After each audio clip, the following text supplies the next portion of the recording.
তোমার বহু জন্মের তপস্যার পর যে তুমি এই বাড়ির বউ হয়ে আসতে পেরেছো। তবে দেখো বাবু, নরকে ছোট বোনের মতো ভালোবেসো, আদর যত্ন করো, শ্বশুর শাশুড়ির আদেশ মেনে চলো। দেওয়ার অবশ্য নেই, আছে একটা ভাসুর, ওটা তো ছাগল। ভাসুর ঠাকুর কি জন্ম থেকে এরকমই মা? হ্যাঁ হ্যাঁ হ্যাঁ, হাওয়া হয়েই জন্মেছে। ডাক্তার দেখাননি? এত কৌতূহল কেন তোমার? মেয়ে ছেলে এত কৌতূহল আমি একদম পছন্দ করি না। তাছাড়া নতুন বিয়ে হয়ে এসেছো, এসেই খবরদারি শুরু করে দিয়েছো। না মা, চুপ, একদম চুপ। মুখে তর্ক করে না, আমি একদম পছন্দ করি না।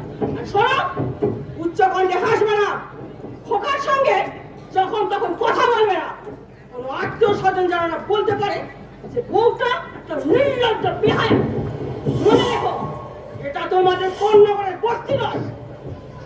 আমাদের একটা স্ট্যাটাস আছে, নেহাত নাট্যকার ধীরেন চক্রবর্তী ধরে পড়লে তাই এই বিয়েতে রাজি হয়, নইলে তোমারও তুমি এই বাড়িতে প্রবেশের অধিকার কখনোই পেতে না, কোনোদিন না, কোনোদিন না। বিয়ের আগে ধীরেন কাকা বলেছিল, জানিস মা, আমি নাট্যকার, আমি চরিত্র সৃষ্টি করি। আমি বলছি তুই সুখী হবি, কারণ গিন্নি নিজের ছেলের সঙ্গে তোর বিয়ে হচ্ছে, তুই তো ওদের আদরের বউ। কিন্তু এখন দেখছি পদে পদে বাঁধা, ইঞ্চি মেপে হাসতে হয়, কোনো আদেশ নির্দ্বিধায় পালন করতে হয়। আমি যে একটা মানুষ, আমারও যে একটা শর্ত আছে, সেটা ওরা স্বীকার করে না। ধীরেন কাকাকে সামনে পেলে বলতাম, কাকা, আপনি যাদের সৃষ্টি করেন তারা রক্তে মাংসেরই মানুষ, রক্তে মাংসেরই মানুষ।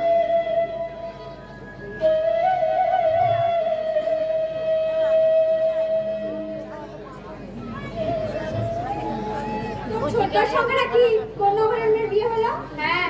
কেন, সেই মেয়ে কি হলো? দুর্গা নাকি নাম, মেয়েটাকে তোর বাবার নাকি খুব পছন্দ হয়েছিল। একদম অসভ্য। অসভ্য মানে? অসভ্য মানে শিষ্টাচার, সৌজন্যবোধ একদমই নেই। ওর মার সঙ্গে দেনা পাওনা নিয়ে কথা বলছিল মা। কি বলবো ভাই, কোথা থেকে খানদানির মতো বেরিয়ে এসে কি তর্ক মার সঙ্গে। কি বলছিস শালি, পাত্রী নিজে এসে? তবে আর বলছে কি, মাকে বলল যে জিনিস নিজের কিনবার ক্ষমতা নেই সেই জিনিস ব্যবহার না করলেই পারে। আপনার ছেলের চাইতে আমার যোগ্যতা কোন অংশে কম? আপনার ছেলে বেকার, আমি মাসে 5,000 টাকা রোজগার করছি। এইসব কথা বললো? মাও কম যায় না, শয়তানের দর্প না চূর্ণ করবে। কি করে দর্প চূর্ণ করবেন মাসিমা? পরের মেয়ে গাধাটার সঙ্গে বিয়ে দেবে মা। কি বলছিস শালি, অভিদার সঙ্গে ওনারা বিয়ে দেবেন কেন? ওটা যে একটা গাধা তা তো ওরা জানে না, কিন্তু বাবা চিঠি দিয়েছে, আপনাকে এসে ছেলে দেখে যান, আমাদের কোনো দাবি নেই। তাছাড়া গাধাটা দেখতে তো ভালোই, ওকে বলে দেওয়া হয়েছে কোনো প্রশ্নের উত্তর দিতে হবে না, চুপচাপ বসে থাকবে সেজে গুজে। আমাদের দেশে অবশ্য পাত্রীকে কোনো প্রশ্ন করা হয় না, করাটা উচিত, কিন্তু আমার মতে পাত্রীকে পাত্রপক্ষ প্রশ্ন প্রশ্ন নাজেহাল করে দেয়। সাবধান রামা, এ কথা কেউ জানে না, জানতে পারে। আমার কি দায় পড়েছে বলবার? তবে পরিণাম হবে আমি শান্তি রক্ষা করছি। যার ডাক সাইডের মেয়ের কথা তুই বললিস, তোদের শান্তির সংসার আসে না অশান্তির ঝড় বইয়ে দেয়। এতটা সাহস হবে না। তাছাড়া মাকে তো তুই চিনিস, কুকুরকে কিভাবে মুকুর মেরে শায়েস্তা করতে হয় ভালোভাবেই জানা আছে মা। দিদি, ছোট বৌদি নাকি গান জানে, দেখে বল না একটা গান গাইতে। গান জানে নাকি ছোট বৌদি? ঘটক তো বলেছিল গান জানে। ঘটক কে? ধীরেন চক্রবর্তী, মেডিকেলে চাকরি করে, নাটক টাটক নাকি লেখেন। আমি তো কোনোদিনও শুনিনি বাবু। আমি শুনেছি মামা মন্ত্রী হবে, দারুণ লেখেন ভদ্রলোক, হাসতে হাসতে পেটে ব্যথা হয়ে যাবে, তারপর ভাবতে হবে কেন আসলাম। বাদ দাও তো আমাদের, গান শুনবে তো বলো, দেখি কি ধরনের গায়িকা আমাদের ছোট গিন্নি।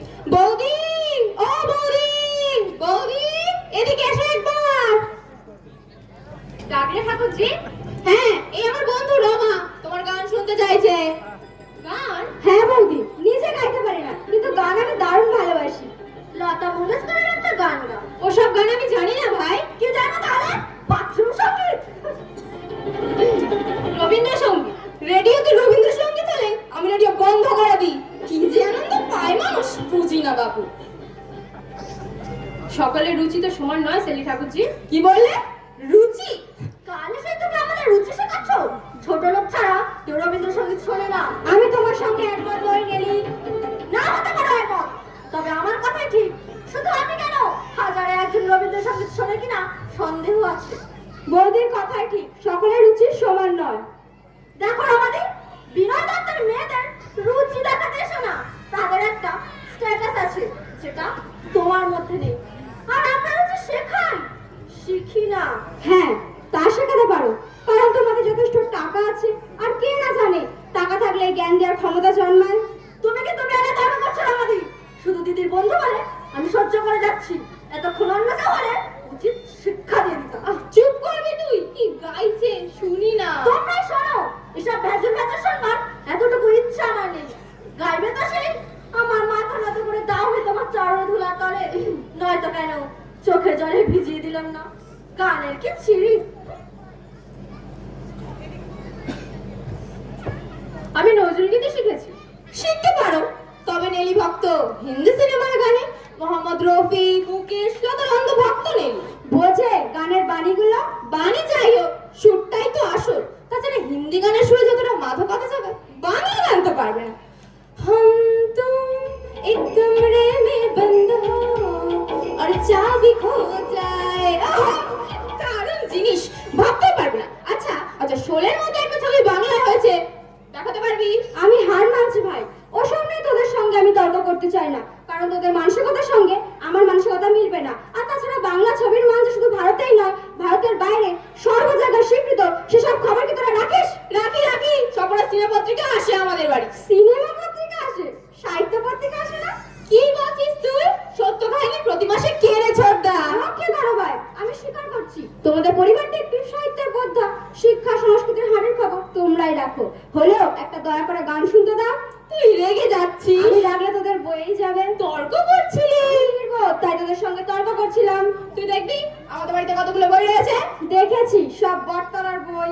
বটতলার বই কিনে সব কলেজ স্ট্রিট থেকে কেনা। বৌদি, তুমি গাইবে? গাইছি। আপনারা সাহিত্য সংস্কৃতি নিয়ে আলোচনা করছিলেন। গাইবে তো গাও, নইলে চলে যাচ্ছি।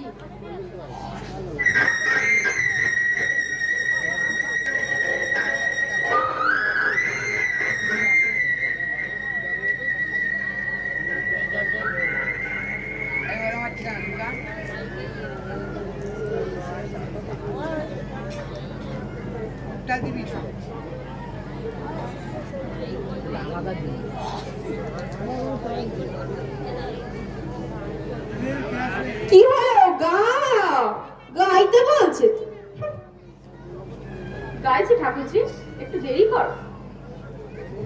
গাও না তাড়াতাড়ি, আমি একটু শুনবো।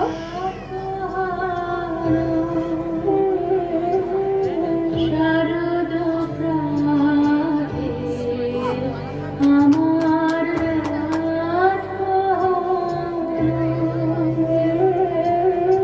বাঁশি বাঁশি তোমায় যাব কার হাতে রাত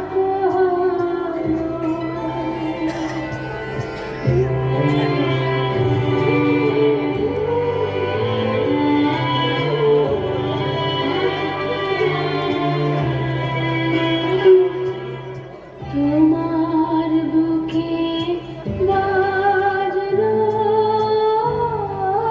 ধ্বনি, বিদায় গাথা আগমনী কত যে ফাল্গুনী শ্রাবণী কত প্রভাতে রাতে আমার রাত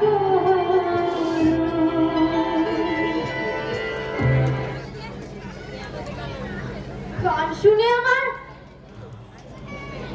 ঘুম পাচ্ছে ভাই। আমি কোথায় এলাম বাবা ঠাকুরজি? আফ্রিকার জঙ্গলে। আমার স্বপ্ন, আমার শিক্ষা দীক্ষা নতুন করে ঢেলে সাজাতে হবে। কিন্তু কি করে বদলাবো আমি যে পরিবেশে মানুষ হয়েছি? সেসব ভুলে যেতে হবে বৌদি, নইলে এরা তোমার জীবন দুর্বিষহ করে তুলবে। তাহলে এসো আমার সঙ্গে, তোমাকে কিছু জ্ঞান দিই। তোমার মনে যাই থাক মুখ ভাষায় প্রকাশ করা যাবে না।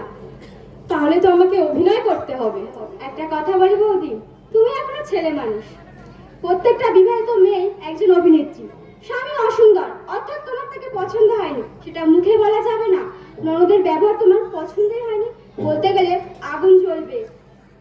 তার মানে আমার কোনো ব্যক্তিত্ব থাকবে না? না, ব্যক্তিত্ব জাহির করতে গেলেই সংঘাত অনিবার্য। পদে পদে তোকে ধরবে, দরকার পড়লে তোমাকে বাড়ি থেকে বের করেও দিতে পারে। কিন্তু কিন্তু আইন তো মেয়েদের পথে। আইন? জীবন সম্বন্ধে সত্যিই তুমি একেবারে অনভিজ্ঞ। আইন কি পারে মেয়েদের জীবনে শান্তি ফিরিয়ে দিতে? পারে না, পারবে না। এসো, আরো কিছু জ্ঞান দেবো, তোমার ভালো হবে। চলো ভাই, সত্যি এই পরিবেশে আমি দিশাহারা হয়ে পড়েছি।